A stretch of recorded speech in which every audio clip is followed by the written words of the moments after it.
convosco. Proclamação do Evangelho de Jesus Cristo segundo Marcos. Naquele tempo, Jesus partiu com seus discípulos para os povoados de Cesareia de Filipe. No caminho, perguntou aos discípulos: quem dizem os homens que eu sou? Eles responderam: alguns dizem que tu és João Batista, outros que és Elias, outros ainda que és um dos profetas. Então ele perguntou: e vós, quem dizeis que eu sou? Pedro respondeu: tu és o Messias.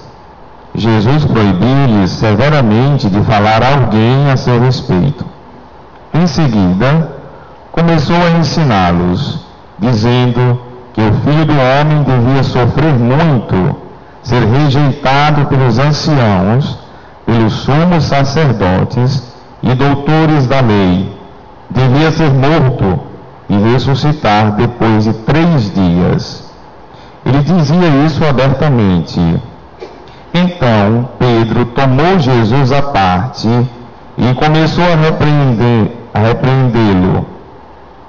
Jesus voltou-se, olhou para os discípulos e repreendeu a Pedro, dizendo: vai para longe de mim, Satanás.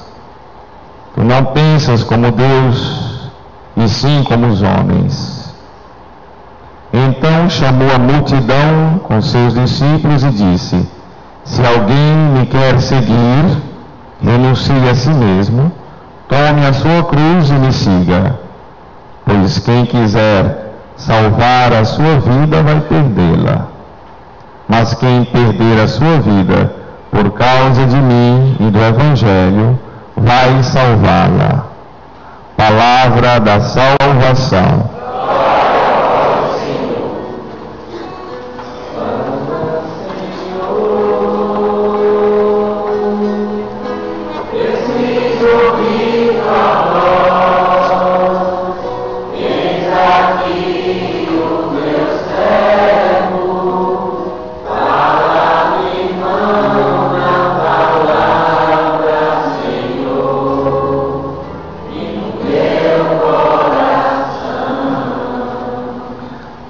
Jesus, no Evangelho de Marcos, coloca a pergunta essencial para todos os seus discípulos, para nós cristãos: quem sou eu para você?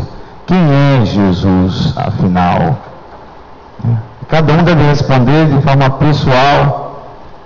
E para responder essa pergunta, não basta as nossas intuições, não basta o que a gente escutou das pessoas, escutou dos nossos avós, do nosso catequista, não basta o que a gente escutou na rua, não basta o que a gente leu na internet, no Google.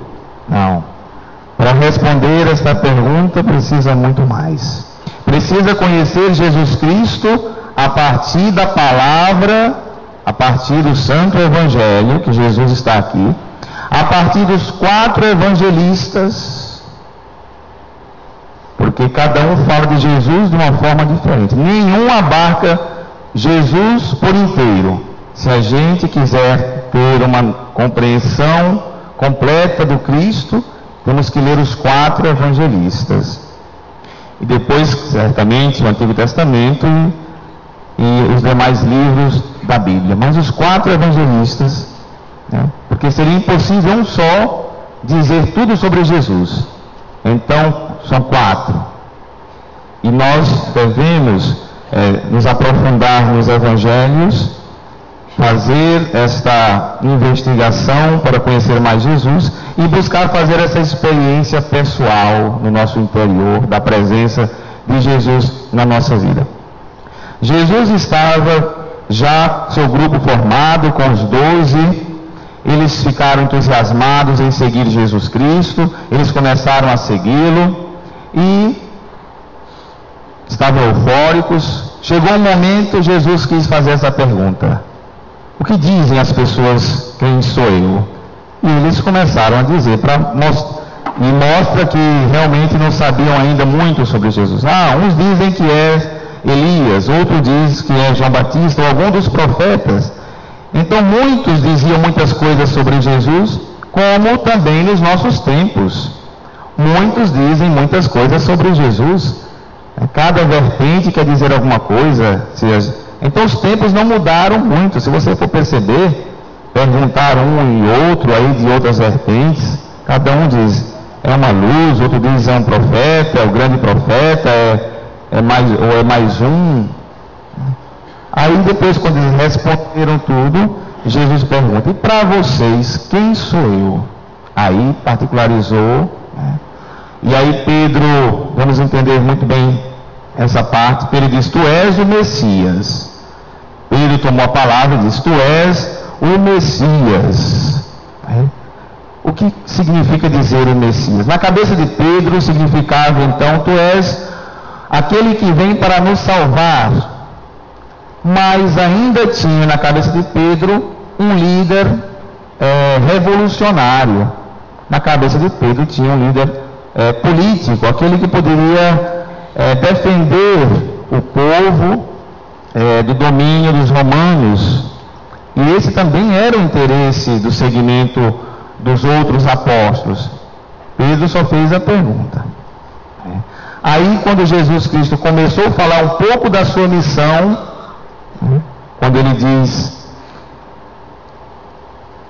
o Filho do Homem devia sofrer muito, ser rejeitado pelos anciãos, pelos sumos sacerdotes, doutores da lei, ser morto, ressuscitar depois de 3 dias.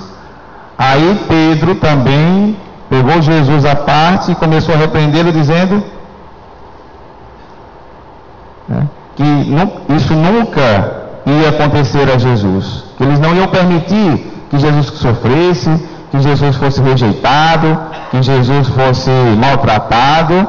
Aí, por isso a gente vai entender a resposta de Jesus. Vai para longe de mim, Satanás, tu não pensas como Deus.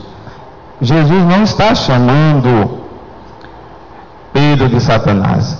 Jesus está dizendo que uma força maligna o conduziu para dizer aquilo, né? Então Jesus está dizendo que esta força se afaste de mim, porque não são pensamentos de Deus, né? E às vezes o inimigo pode usar as pessoas mais próximas da gente para nos afastar do próprio Deus. Interessante. De onde menos a gente se espera, o inimigo pode estar usando as pessoas mais próximas, como usou Pedro aqui também nesse momento, o próprio inimigo. Aí o Senhor, sabendo, né, sabendo dessa inclinação do mal, diz, vai para longe de mim, Satanás, tu não pensas como Deus, mas como os homens. Ele não está chamando Pedro de Satanás, mas o que o impulsiona a dizer aquilo? Por que Jesus diz isso? Porque a missão de Jesus era muito mais do que libertar o povo das mãos dos romanos. Era trazer a vida plena. A missão de Jesus, enviado do Pai, era levar a salvação e o perdão dos pecados para todos. Jesus estava mostrando que ele veio para salvar a humanidade. E os apóstolos estavam pensando pequeno, estavam pensando só neles, só na situação deles. Aí Jesus começa a abrir a mente. Pouco a pouco os discípulos estão conhecendo Jesus Cristo, pouco a pouco eles estão sabendo com quem eles estão lidando. Isso acontece gradativamente, diz os teólogos, que acontece pouco a pouco, até o momento que aqueles 2 discípulos de Emaús abrem os olhos e reconhecem Jesus no partir do pão. É uma evolução na palavra de Deus, responder a pergunta, quem é Jesus? Por isso que eu digo que a gente precisa conhecer a palavra, escutar a palavra. E aí Jesus Cristo quis mostrar que toda ação do bem passa pelo sacrifício. Quem fala a verdade, quem faz a opção da verdade, do amor, do bem, vai ter os seus sofrimentos. Por isso que ele diz, o Filho do Homem vai ser rejeitado. O Filho do Homem vai ser perseguido, o Filho do Homem vai ser morto, porque se ele aceitou a condição de ser homem, humano, ia ser morto, né? Mas que ia ressuscitar também. Mas eles não queriam que o líder fosse vencido, por isso que Pedro falou aquilo. Mas Jesus Cristo veio realmente para ser vencido, mas para dar a glória e a vitória para toda a humanidade. Aqui está a questão teológica mais importante. Jesus não era o líder triunfalista que nos moldes da humanidade, mas era aquele servo sofredor, como diz o profeta Isaías, que traria para a humanidade, como trouxe a salvação. É o jeito de Deus mostrar a sua glória por meio da fraqueza. Morrer na cruz foi a fraqueza que trouxe a potência de Deus para a humanidade. Deus pode agir assim, Deus pode agir dessa forma. Agora, trazendo tudo o que a gente falou para a sua vida, para a nossa vida. Primeira coisa é, Jesus Cristo é meu Salvador, respondendo essa pergunta. Jesus Cristo é aquele que me dá vida, que me dá esperança, né? E que não me dá só as vitórias que eu busco, mas quer que eu aprenda também com as minhas derrotas, que eu aprenda também com meus insucessos. Ele não promete coisas extraordinárias, mas ele promete que no caminhar a gente possa encontrar as verdades, que a gente possa aprender com os erros, aprender com as derrotas também, né? Jesus Cristo mostra neste Evangelho que quando a gente assumir qualquer compromisso, a gente assuma também as consequências desse compromisso, né? Seria isso. Assuma as consequências desse compromisso. Quem vai casar, por exemplo, que assuma os compromissos de um casamento, que não é só compromissos com a festa do casamento, porque às vezes se pensa tanto na festa, mas não pensa que depois vai vir criança chorando, que vai vir conta para pagar, que depois vai ter de deixar algumas coisas da vida de solteiro, né? Então ele está dizendo que quando assumir os compromissos, assuma também as consequências desse compromisso. As festas de casamento hoje, vocês perceberam, estão cada vez mais caras. As festas estão apoteóticas, né? Músicas maravilhosas. Não canta mais música de igreja em casamento, não. Não sei se vocês já perceberam. Canta rock, canta reggae, axé. Nós vamos colocar umas músicas assim, mas as letras são bonitas, não tem nada não. Quando chega lá é axé, é rock, Outro dia teve uma dessas dos anos 60, um rock aí que foi bem famoso, né? Aí Jesus lá, só olhando, escutando aquele negócio, né? Aí é soltar borboleta, é soltar pomba, é soltar bolha de sabão, né? Tudo bem que possa ter umas criatividades, mas e os compromissos com aquilo que está assumindo? Às vezes gasta tanto, e aí já sai endividado. Eu digo, olha, do ponto de vista empreendedorista, você fazer um casamento desse, que gasta tanto, já sai endividado, como é que você vai começar? Já começa mal. E dívida traz briga de casal, e dívida traz confusão dentro de casa. Mas no dia que uma pessoa famosa fizer um casamento e não fizer festa, aí se cria a moda de não fazer festa depois. Porque casamento na igreja não é caro. Padre, não vou casar na igreja não, porque é muito caro. Eu falei, não, então vem aqui que eu faço de graça, não vai pagar nada, não é caro. Agora o que vem depois, o que se criou, sim, que é caro. Mas estou dando essa ideia para dizer, vamos pensar nos compromissos e na consequência desses compromissos que eu estou assumindo para a minha vida. Da mesma forma, no trabalho, quando eu assumo uma profissão, as consequências da profissão, né?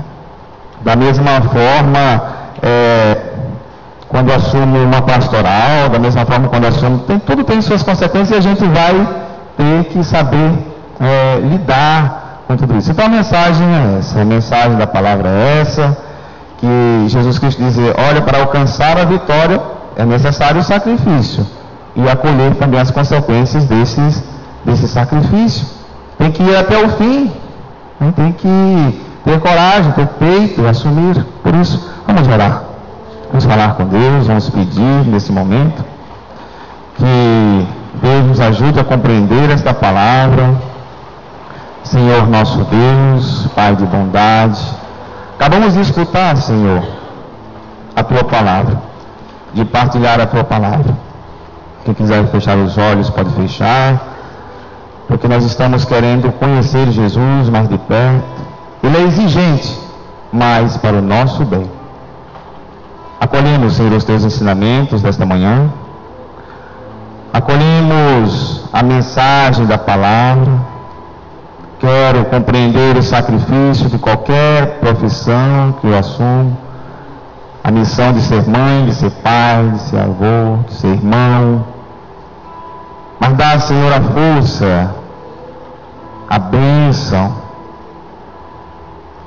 para que eu possa ter fôlego a cada dia para superar todas as dificuldades e ainda ter um sorriso aberto, um sorriso sincero, um abraço, para oferecer para as pessoas.